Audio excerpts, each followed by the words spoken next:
మా పైసలు మేమే అడుగుతున్నాం, ఎక్స్ట్రా ఏం అడుగుతలేము. 5 డిఏలు బాకీ ఉన్నావు లక్షల కోట్లు, పిఆర్సీ బాకీ ఉన్నావు లక్షల కోట్లు.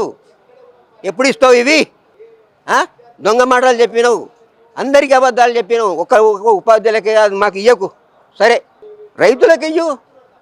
రైతులకు 17 ఎకరాలు 10 ఎకరాలు 10,000 ఇస్తా అంటే నువ్వు 15,000 ఇస్తాను ఎందుకన్నావు? నువ్వు అత్తకు 4,000 ఇస్తా అన్నావు, కోడలకు 2,500 ఇస్తా అన్నావు, రైతు బీమా ఇస్తా అన్నావు, అందరికి ఉద్యోగాలు ఇస్తా అన్నావు. ఒక్క ఫ్రీ ఆడవాళ్ళకు ఫ్రీ బస్ ఇష్టంగానే అయిపోయానా? వాళ్ళు ఎట్టనట్టే తిరగని ఏంది నువ్వు చేస్తున్నావు? ఇదేనా నువ్వు చేసేది? నేను ఉపాధ్యాయునిగా మాట్లాడుతున్నా, నువ్వు కాదు. నేను నీ లెక్క కాదు, నేను రెడ్డినే. తలుచుకో నా పేరు తలుచుకో. వస్తే నాతో మాట్లాడు, దమ్ముంటే రా, దుమ్ము రే కొడతా నీది. నేను అలాంటి మనిషినే. 2 సంవత్సరాలు అలాంటి వాళ్ళని విననేను.